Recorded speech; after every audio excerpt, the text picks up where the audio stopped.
This is the Wealthy Retailer Podcast with your host, Dan Holman.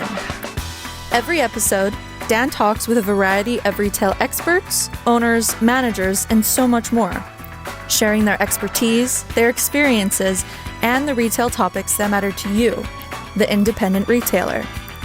The Wealthy Retailer Podcast is brought to you by Canadian Retail Solutions. Learn more at retailbycrs.com.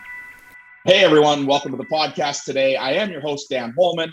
Excited today to have a retail expert with us. Everyone always says to me, well, what makes a retail expert? And Dane Cohen is someone that will exemplify what makes a retail expert. This guy has lived and breathed retail in his life.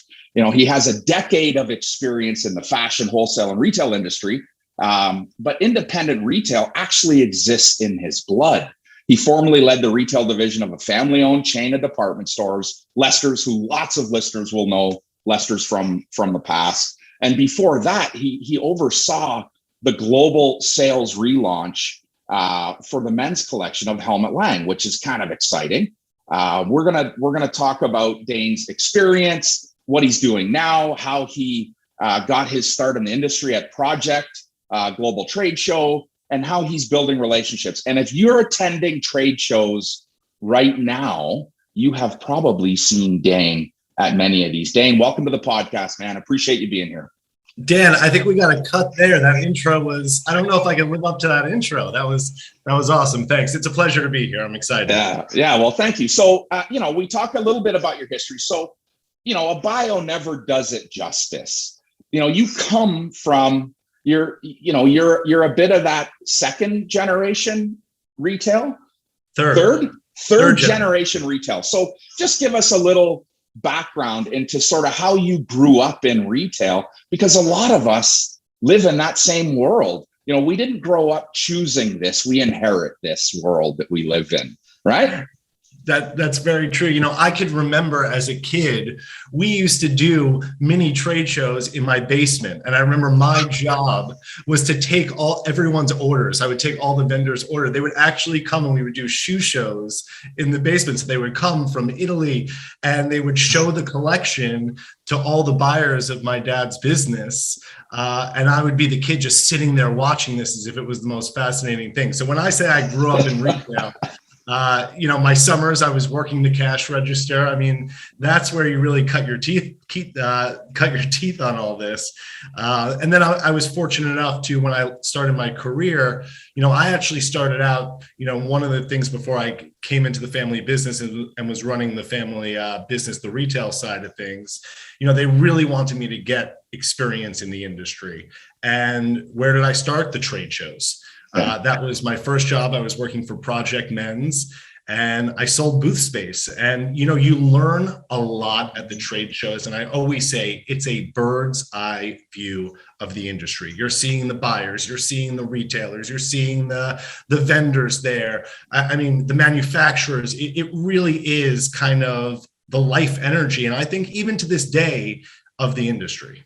Yeah. And so I'm a guy that, went to trade shows as a buyer in the home goods world. I did 6 trade shows a year, every other month going to a trade show. And I tell this to my retail world today, there is so much value in going to a trade show, in inspiration, in education, in letting go of the heavy shit that weighs us down every day. What was your sort of aha moment that, man, trade shows are really important? When did that hit home for you that trade shows are a place you need to be?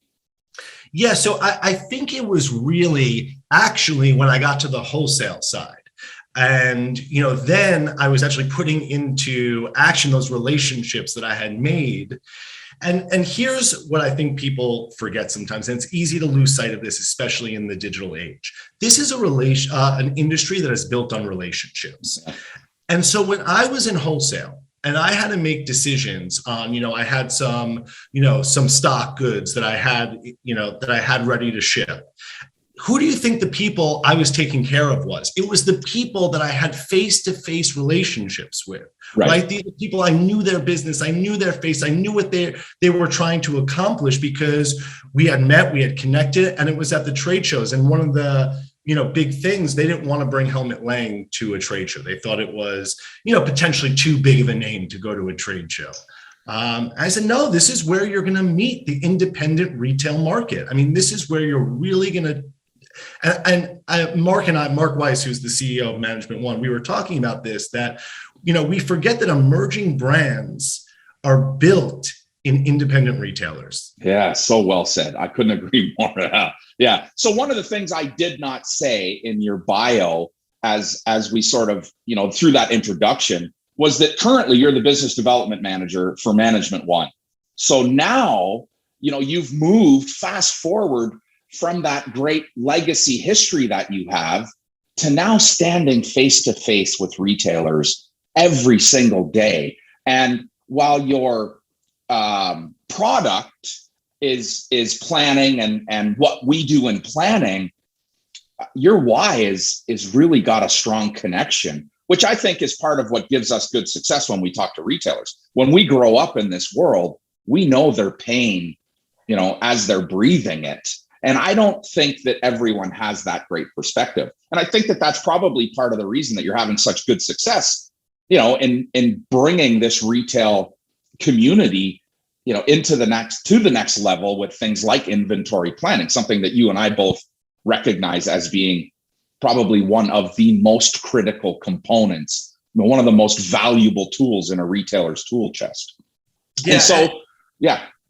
I say this genuinely, and sorry if I cut you off there, but I say this genuinely, and I am passionate about the independent business owner. I know that road, right? Like I've seen it. I grew up in it. I saw the hard work, the 7 days a week that, my entire family put into that business. And then I lived it myself, running the retail store. So I know what a day-to-day looks like for a retail owner. It's a very unique, we sometimes say there's brain surgery and then there's retail, and brain surgery is kind of easy when you really think of it. So, everything from, worrying about, being in front of the customer, selling on the floor, and then through all of that, the toilet breaks, and who do you think is fixing it in the middle of the day, right? I always say that. So for me, when I'm speaking to retailers, I'm not selling them a product. I really want to understand what their unique experience is and how we can give them some relief, how we can give them some confidence, and really try to build a financial framework around their purchases, because it's tough out there. And especially in this climate that's shifting pretty quickly, they're looking for resources and they're looking for support, and it could be a lonely road. And I think every retailer in the last 18 to 24 months has put their hand up looking for help of some fashion. They don't have the answers. And as you sort of alluded to, indie retail is a lonely place. If we are a family business, we don't have anyone outside the family that understands what we're going through. Whether, our inner circle is real estate agents and other types of entrepreneurs, it's very, very different than the retail world. Entrepreneurial manufacturing, very, very different than entrepreneurial retail. And so, they need an ally that gets them, that understands, that not only has the ability to be empathetic to what they're going through, but has this gateway to a better life. And I think that for me, as I work with retailers every day, all I care about is how do we make your life better? What things can we do to make your life better? And that's not always sales. It can be a plethora of stuff. And I think I'm digressing a bit from the trade show, but I go back to this trade show challenge that every retailer is faced with. High on emotion, out of control buying. They live in this very, very emotional place and find themselves in a lot of trouble when they get to a trade show. They're faced with the counterpart that their job is to sell them. and they become a bit combative, and now they're selling something. Yeah. So they find themselves at a trade show in somewhat of a combative relationship where they've got vendors and brands trying to sell them and them trying to, restrain that. And I feel like, part of what you have the ability to enable in that retailer is a level of confidence that allows them to really focus on what's most important scientifically, yes, but also how to balance the emotion that comes with being at a trade show and the excitement and not becoming this overzealous buyer that every one of us has been at market. And we're even seeing that today. And I just want to touch on something that you just mentioned, because there sometimes is that adversary relationship, someone you're trying to be sold to when you're a buyer walking on the trade show floor. But I think that what we're going to have to see now, and we did a great survey, Management One did a survey on, what is indie retail's pulse on the supply chain disruptions. Mm-hmm. Which we'll be releasing soon, and I'm sure we could get your listeners a copy of that. But one of the biggest things we're hearing is that partnership and working closely together is more important now than ever. And there really can't be anything but that. There needs to be a ton of communication flowing in from the vendor side of things, and retailers have to really be specific in what they want, what they need, and that there's no longer, I think if COVID did anything, because at first, when COVID first happened, I think everyone was just in panic mode. So no one really was looking out for each other.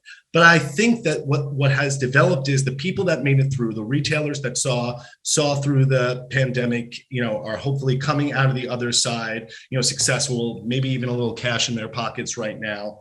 The partnerships that we're able to endure and those relationships, like we talked about, that we're able to sustain, that is what is going to build back the industry. So I think that, yes, to get back to the original point, you need that framework going into a trade show, and you need some type of confidence and parameters around your buying. But I think that we're going to see a shift to a more, and I know this word is overused, but a real partnership between the vendor and retail community. And there always has been, but I think it's more important now than ever. Yeah, I think that the relationships that we've had with vendors have often been, even post-purchase, post-delivery, adversarial. We don't think of them as true partners. We think of them as an adversary. I want markdown dollars. I want discount. I want return. I want swap. All these things that we want. And now we're going back into these relationships. Those vendors that have stood by us, or that we have stood by them, the relationships are getting stronger and stronger and stronger. And to the 70%, I think maybe 70-30, I'm pulling that number out of my ass, but 70% of retailers are in a way better position today than they were in 2019. 30% have felt the negative impact of COVID. But there are some positives that have come from the pandemic that we're now starting to really see some traction with. And I can tell you, Dane, I've talked to a lot of retailers that have said very quietly, COVID's been good to me, right? It's allowed us to lean up. It's allowed us to lean those relationships that weren't healthy to focus on the ones that are healthy. And going forward, I don't think we're past the supply chain challenge. I don't know about disruption as much. I don't think about it like it's disruption, as it's just challenge or opportunity. Challenge and opportunity, exact same thing. They should be synonymous. And I think what we're going to see in this supply chain challenge is those vendors that I have really strong relationships with. I know where I stand. I know where my inventory is. I know where my metrics are. I know how to control my cash margin and my gross margin performance with them. And now I've got to go find new vendors. I have to be able to diversify. If I stay to the same 10 vendors I've always worked with, now you're at the mercy of their performance instead of your own. And diversification means that we are spreading our wings. And as we alluded to at the very beginning when we talked about Helmut Lang, the brands that are at trade shows today are the next great brand in your store, and you don't know it yet. Yeah. Right. I couldn't agree with that more. And I'm going to tell you, I think that also, speaking of diversification, retailers, we're going to have to get out there and really look for product that's made and manufactured in the US and Canada. And I know that's been a trendy thing to say before. And this is always, an interesting thing about the fashion and retail industry. It's very trendy, made in the USA, made in Canada, but now it's essential. You need to have, as part of your vendor mix, reliable partnerships with people who are manufacturing and are able to deliver on a moment's notice, that aren't going to have to worry about shipping in foreign goods and getting them on a boat, and you may not have those goods in time. Right. So, and I agree. And I think here we're picking on, without saying it, we're really focused heavily on moving things away from offshore. When we say offshore, we in most cases are synonymous with China, but it's not just China that we're having challenge with today. It's every single country in the world. And fashion, true fashion, doesn't come from China, right? Correct. Right. Correct. So, I was just at the NSRA Leadership Conference, the Shoe Retailer Association, and one of the things that we heard a great speaker from Keen, and what he was saying was, every time there's a problem in our China factory, then there's an issue in Thailand, then there's an issue in India, then there's an issue in Pakistan. Right. This is happening everywhere, right? Yes. We like to say China as a catch-all, but it's happening with all offshore really manufacturing. So, retailers got to protect themselves. Yeah. And I don't think it matters what port we look in, the Port of Florida, Port of Louisiana, Port of Long Beach, Port of Vancouver. The ships that are in port today, or hoping to get into port today, are coming from all over the world. This is not a problem that's unique to China. Now, as we move maybe into some of the faster fashion, definitely we're seeing more of that Asian good market, and it is going to stay challenged or disrupted. China is going to go on 4 weeks of energy conservation in January, 4 weeks of shutdown in February. That's going to be great to help, the ports maybe ease some of their pressure as they get to January and February, but it's going to cause a whole nother challenge in March and April as goods start to flow again from those countries. It may allow us to pick up more goods from the UK and Italy, and and certainly, when we talk about Pakistan and India, they're becoming larger and larger producers, in our fashion market. So remember the good old days when the biggest issue was the Chinese New Year? Yeah. That used to be the biggest issue. Now we got some real challenges. But right. And so when we talk about diversification, you're right. It used to be trendy to say made in Canada, made in the United States, made in the USA, but it's no longer a trend. And just as the community, the consumer community, the consumer themselves are hyper focused on local, we as retailers need to be hyper focused on domestic and really looking for those domestic opportunities and asking those questions that used to be, I only bring in goods from Canada. Well, now maybe you don't have a choice. And there are a lot of vendors, manufacturers that are producing domestic goods. And whether that's, we have a border that separates us. So Dane, as you can maybe see if you're watching the podcast, if you're not watching it, I'll tell you, he's got a big American flag in his background. So Dane lives in Manhattan now. But this border that separates us as of yesterday actually doesn't exist in the same fashion it has in the last 18 months. Travel is wide open. Import-export is going to change again. We're going to rely heavily on our partners to the north and south to really bring domestic North American produced goods to the forefront for consumers. And the only place a retailer is going to find that is at a trade show. Absolutely. And the end consumer, your customer, I think they really care now. I think they really care in a way that is different. The local, the sustainability, the domestic manufacturing, I think that is now not just a good strategy on getting goods on your floor, but it's actually a good marketing strategy. Right. So it's kind of a win-win. Right. And are you going to see, do you believe we're going to see some price inflation here that will allow retailers to get margins that they gave up in the past working with domestic manufacturing. Oh yeah, I mean, inflation's a real thing right now. I Right. mean, you're really seeing it. I mean, you even can tell, and I think that the first big thing that I'm seeing is really, if I don't know if you're experiencing this by you, but in food right now, you're Yeah. really starting to see, that age old, the price of milk is going up. Right. And I think that you're going to see this trickle down everywhere in retail. Right. So I think it's a good opportunity to really get back some of that margin, like you said. But it's going to be in order to sell the customer on it, I think the full story needs to be told. And kind of bringing the customer into the story instead of just raising prices and them not really understand the full picture.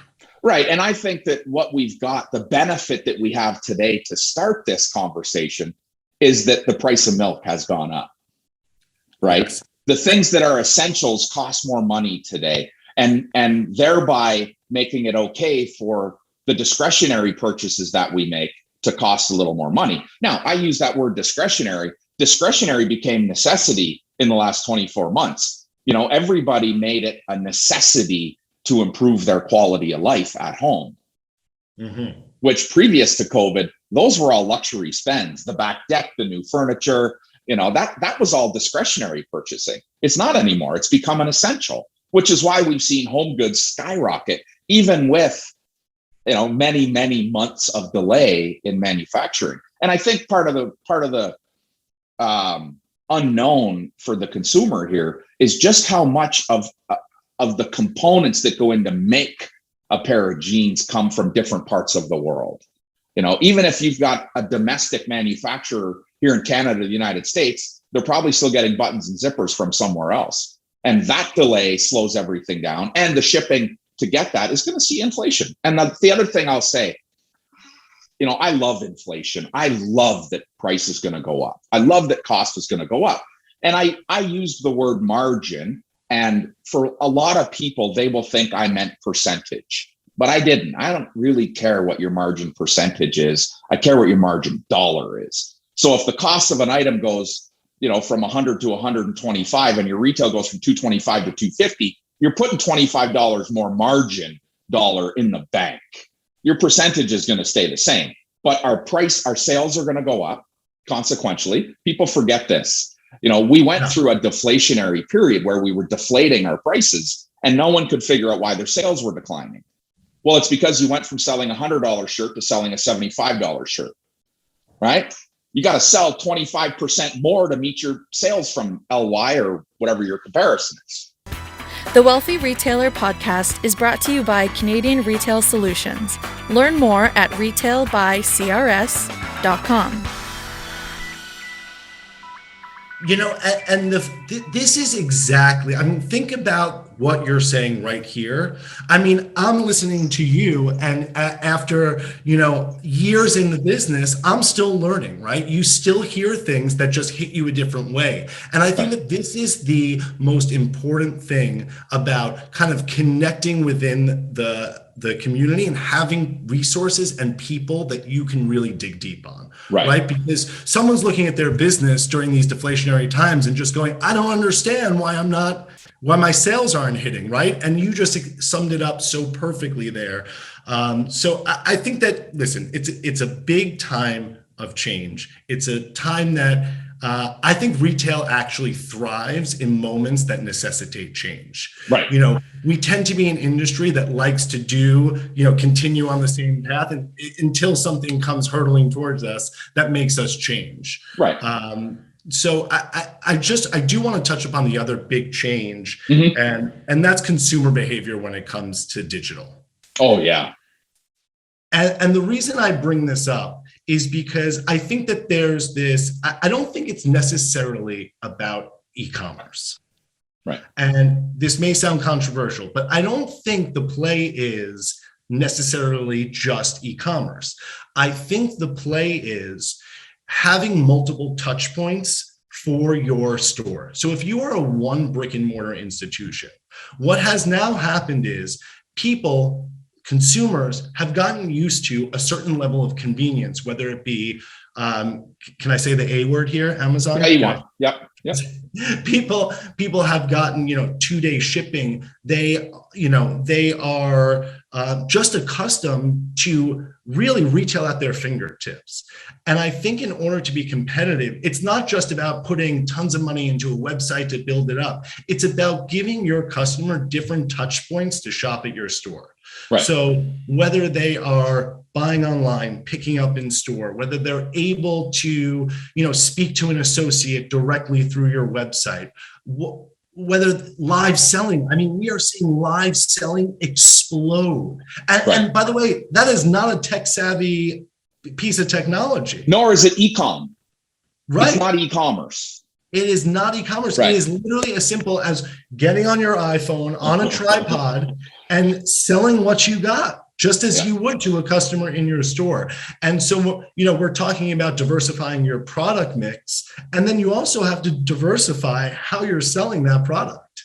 Right.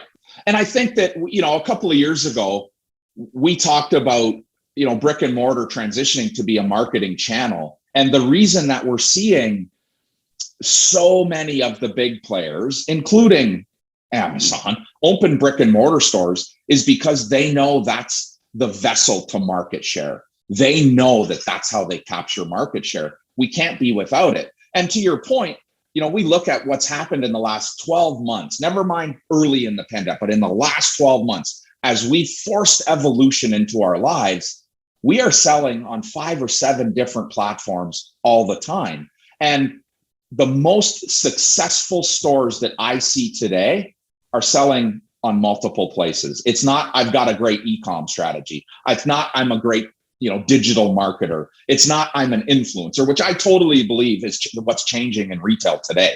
We're no longer marketers, we're influencers. And just like we influenced that very small customer base that used to walk through our front door, we are now influencing every single member that is part of our digital circle of influence. And the people that are having success with social selling or with Instagram, I mean, style sessions in the fashion world have been the gateway to success right now. You get in front of that. I call it TV. I still love to call it TV.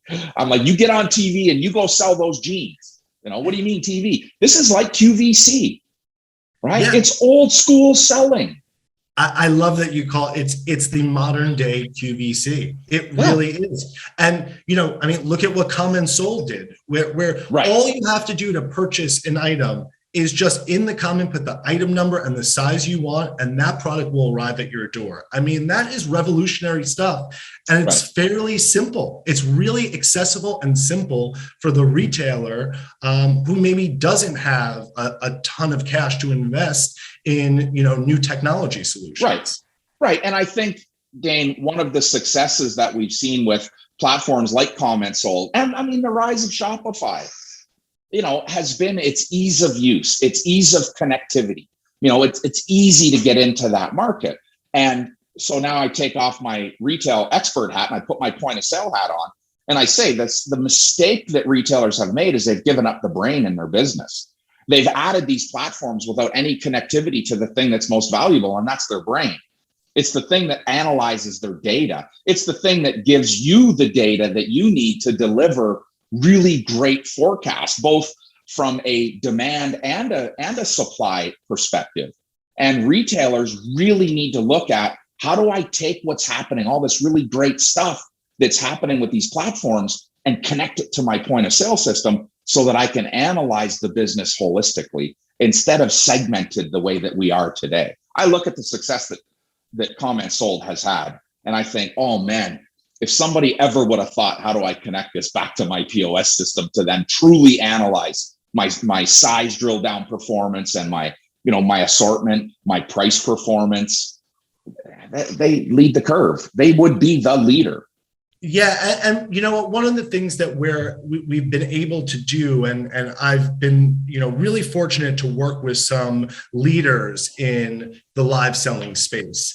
I mean, you have people that are doing big business now, and it is 90% live selling with a 10% backbone in e-commerce. Right. And one of the things that we are stressing the importance, and a partnership with Management One allows them to really have a future plan for their business, because what the turns are so fast, and it's so based on that guttural selling. It's item driven selling, right? But eventually you have to expand. Eventually you're offering more of an assortment. It can't just be I'm selling 6 dresses, but the amount of units that are being sold and pushed through this kind of,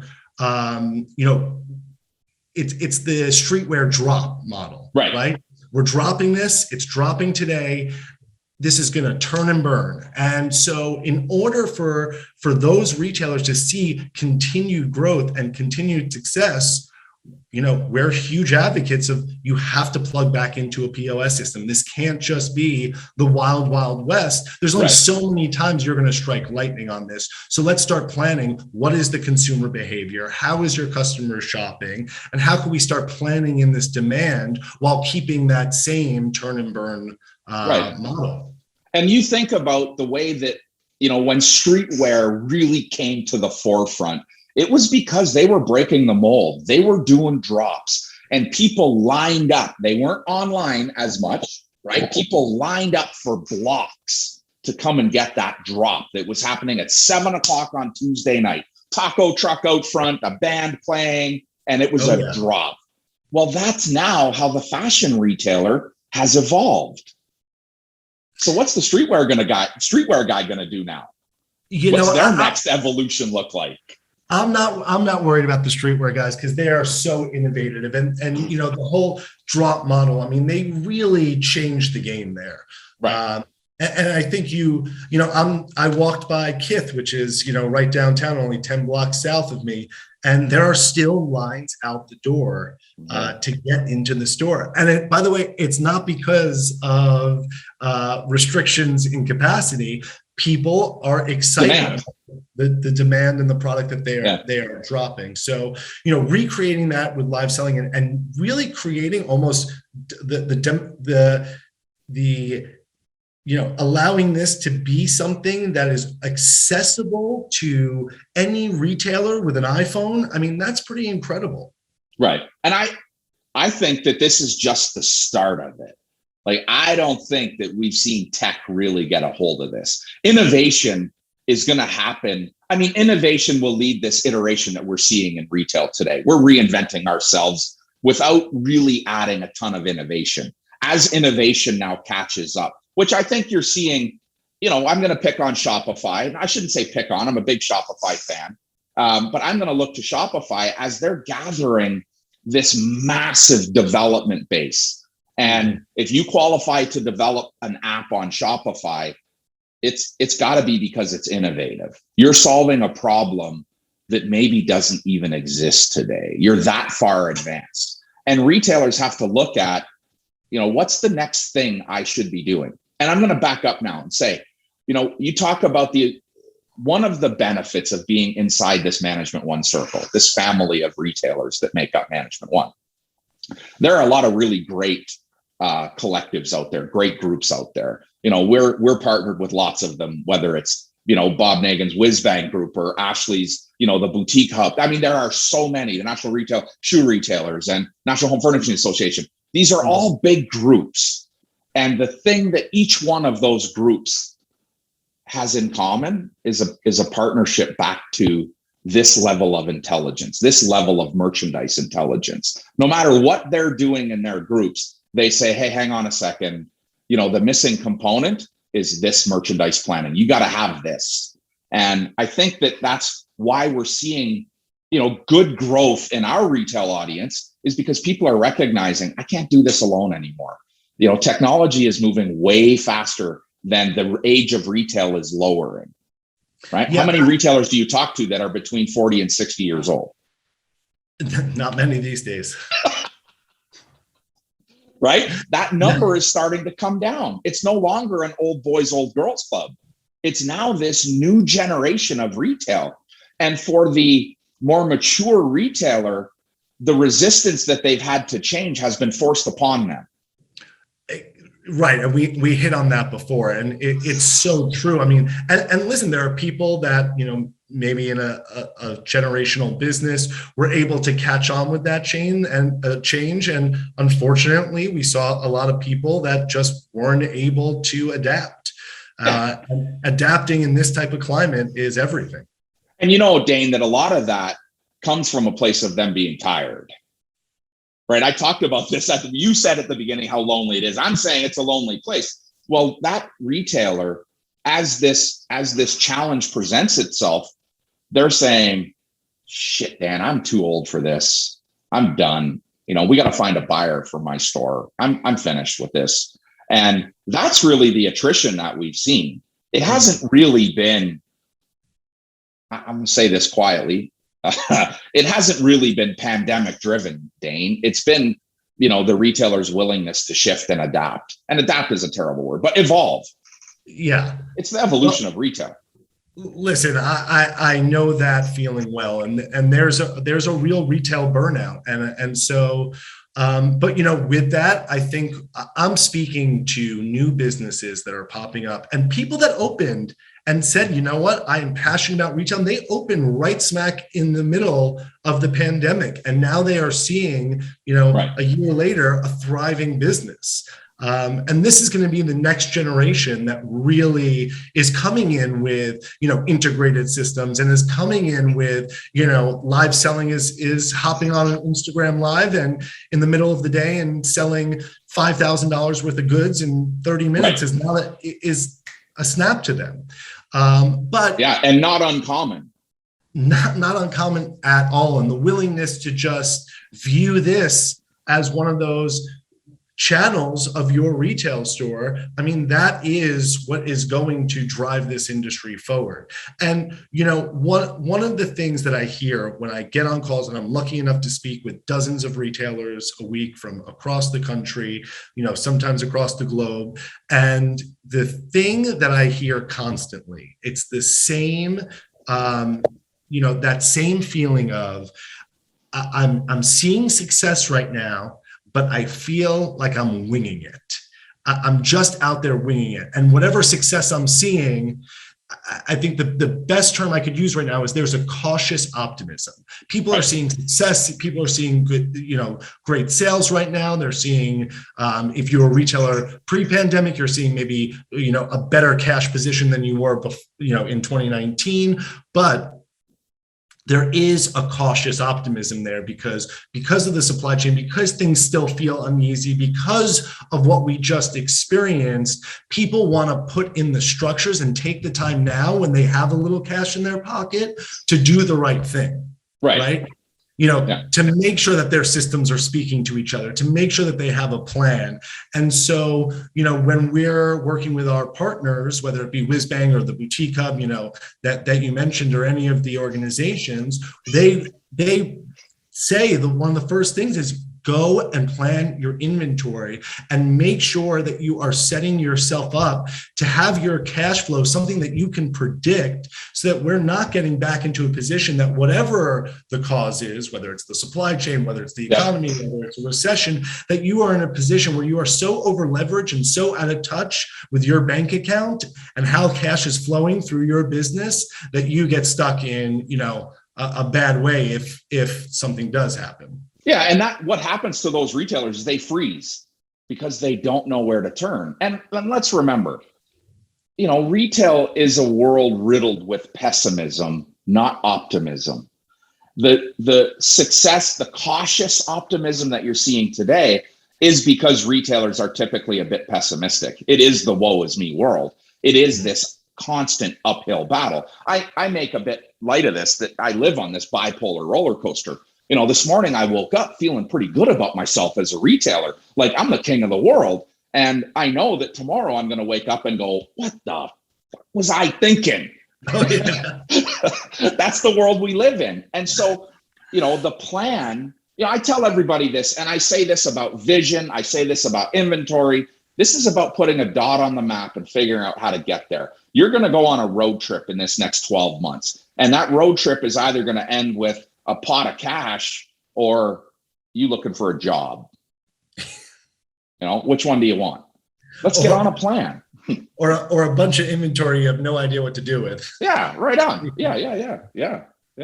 Dane, this is good, man. Yeah, one of the funniest things, and I've been lucky enough to have been to a few trade shows in the past few months. I was at Coterie. I was in the Orlando Magic Show. I think I was at Atlanta Mart.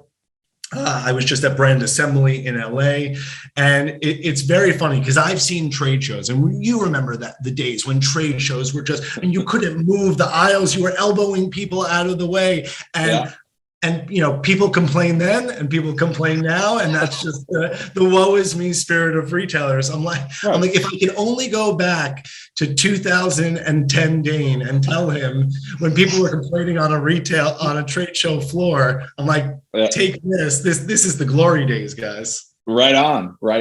So what's your next trade show? Where are you going to be next? Where are we going to see you next? Vegas?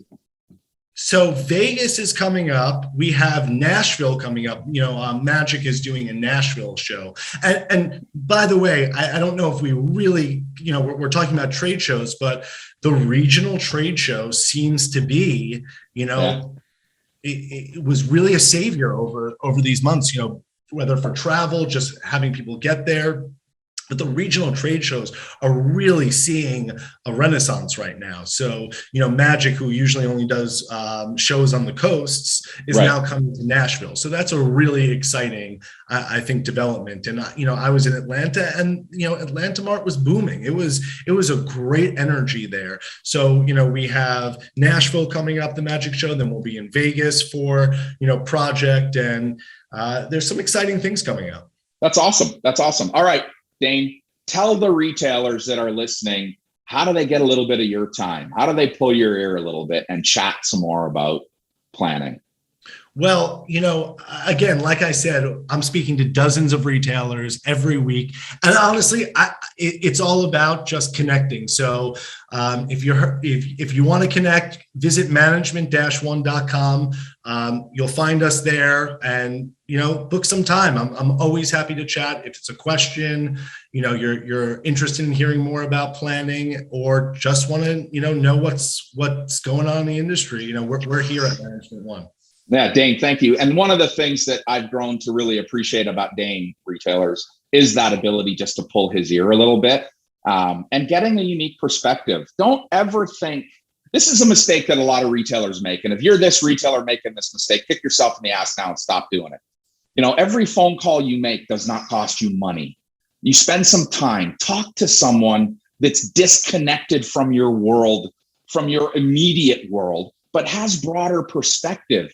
And just see where the conversation goes. If it at least moves the needle a little for you, you've done your job today. Pick up the phone, call Dane. You know me, I am always here, Dan@thewealthyretailer.com. Spend time, just chat with us about what we're seeing in retail and how you might move that needle 1 inch forward tomorrow. Dane, great job, man. I really appreciate you joining me today. Dan, thank you so much. Always a pleasure. All right, folks. Head over to retailbycrs.com, catch a copy of our weekly newsletter. We will absolutely highlight this podcast there and all the ways you can connect with Dane and his great story. I mean, he's got a great background. Join that newsletter at retailbycrs.com and thewealthyretailer.com. And if you love this podcast, do yourself a favor, do your friend a favor, share it out there. Love the comments, good, bad, and indifferent. Keep them coming and keep fighting the good fight in retail.